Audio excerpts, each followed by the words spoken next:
You know, I want to pop my shit right quick. Because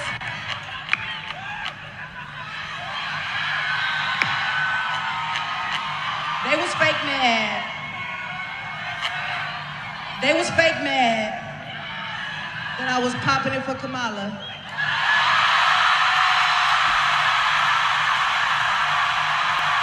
And I don't think they heard what she said.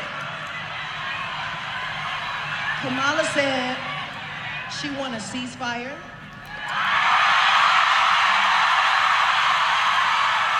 Kamala said she support women's rights. Kamala said y'all tired of them high-ass gas prices. Kamala said, I'm for the people. Tonight, I'm not giving y'all my lightest twerk. I'm giving y'all my hardest twerk. In the motherfucking rain. Cause I want the hotties to have a good motherfucking time. I want the hotties to do what the fuck they wanna do. When the fuck they wanna do it. I want the hotties to be bad bitches all the time. Now I just wanted to pop my shit right quick before we got back into the real hot girl shit.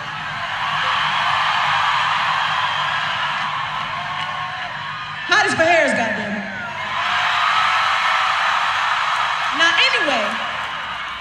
This is Grammy Award-winning rapper Megan Thee Stallion telling her massive fan base, which largely consists of members of Gen Z, to get out and vote for Kamala Harris at her set during Lollapalooza in front of 115,000 people.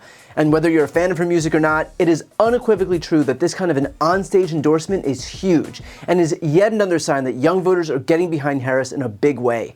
And if you know anything about recent elections, you would know that turning out young voters is absolutely key to Democrats winning. Young voters made up the decisive margin for Joe Biden in 2020, the swing vote districts in 2022, and if we want to have any hope of beating Trump in November, we need young voters to be fired up again. And the good news is that they are. Already we're seeing massive recording artists with young fan bases come out for Harris, including Beyonce, Ariana Grande, Charli XCX, and Olivia Rodrigo.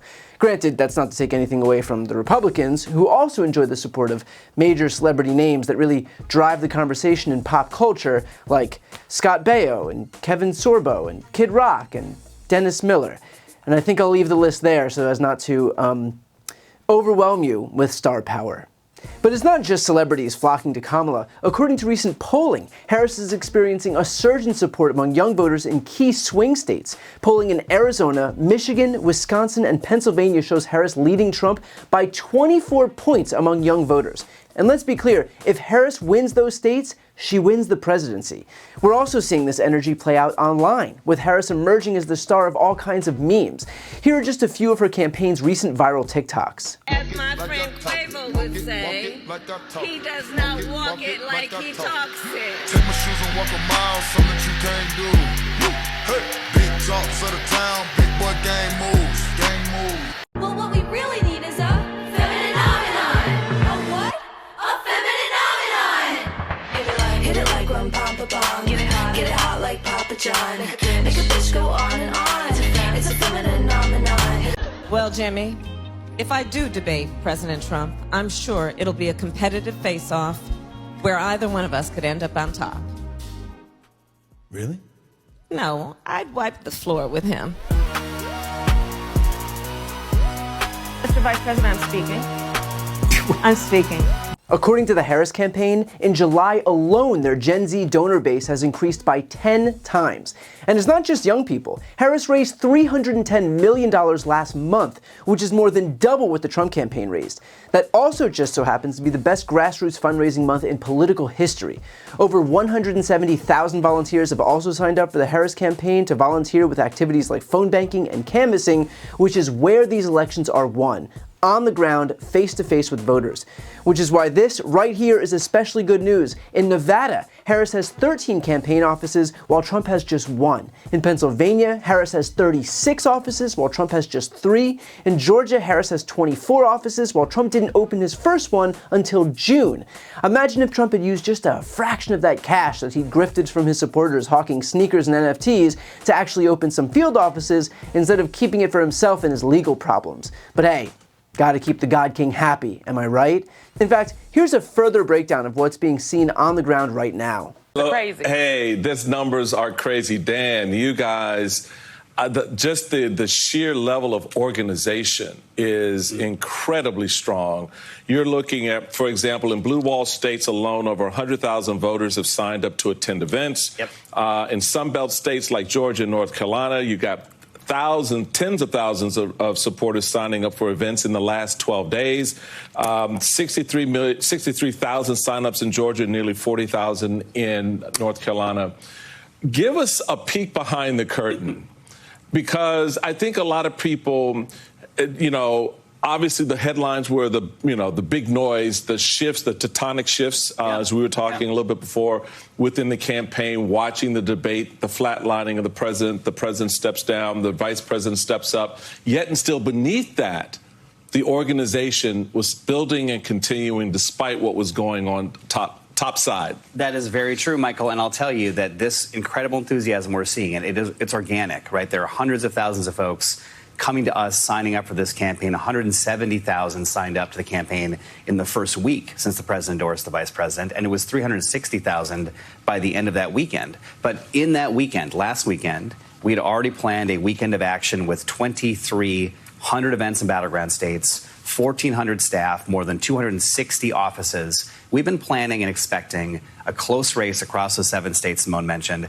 this entire time. There's just political gravity. It requires an organization. It requires building trust and relationships, building a volunteer army, and having the infrastructure to do something with it. And so when that enthusiasm has come, and it is real and it's here, there's a place for it to go, and those hundreds of thousands, then millions of voter contacts is how you win a close election. We feel really good about what's happened in the last couple of weeks.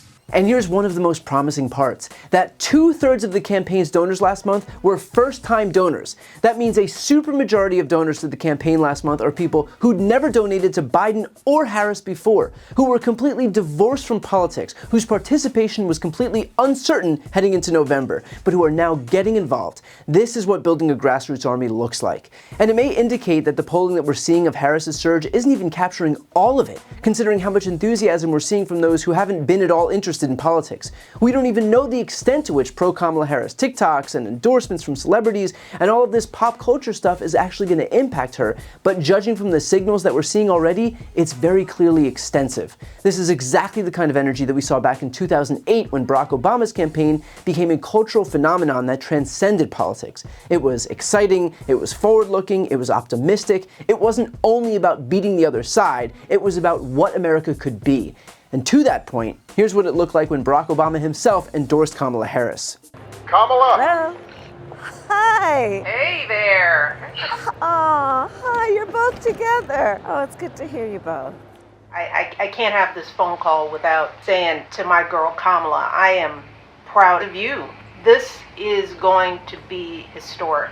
We called to say Michelle and I couldn't be prouder to endorse you and to do everything we can to get you through this election and into the Oval Office. Oh my goodness.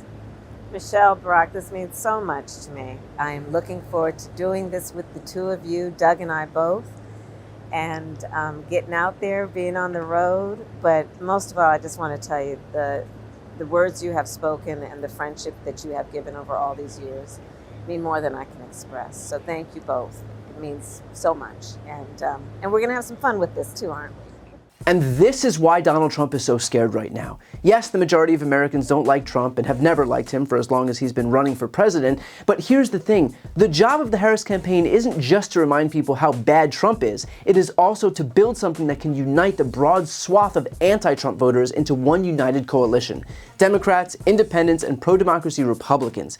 If they all come together and unite behind Harris, Harris quite simply has the numbers to win. But to do that requires enthusiasm, it requires money, and it requires an organization of smart people to capture that and build a winning campaign. That is what we're seeing begin to happen. So look, I'm not saying that we have this thing in the bag, far from it. Donald Trump still has a massive cult following behind him that could very well win the election if we aren't vigilant. But what I am saying is that we're seeing the signs of a Democratic campaign that is ready to win. So while we don't know what the next 3 months hold, we are seeing all of the ingredients of a winning campaign come together. Our job is to keep our heads down, keep doing the work, and come November, we'll send Donald Trump back to Florida and Trumpism to the ash heap of history. I've got a really exciting announcement. I've written a book. It's called Shameless. This book explores how Republicans have exploited their historical branding while attacking our democracy, how the media has proven itself a willful participant, and how Democrats can learn from this to rebalance the political scales and save our democracy. It has been a lifelong dream of mine to write my own book, and so I'd like to ask you to pre-order it by clicking the link right here on the screen. And if you buy within this pre-order period, your book is going to come with a signed nameplate. As you know, I've never had a single sponsor on my channel. I don't ask for money or anything like that, but if you're looking for a way to support me, this is hands down the best way to do it. So again, follow the link right here on the screen, and thank you from the bottom of my heart for pre-ordering Shameless. And as always, make sure to subscribe to see more of my content.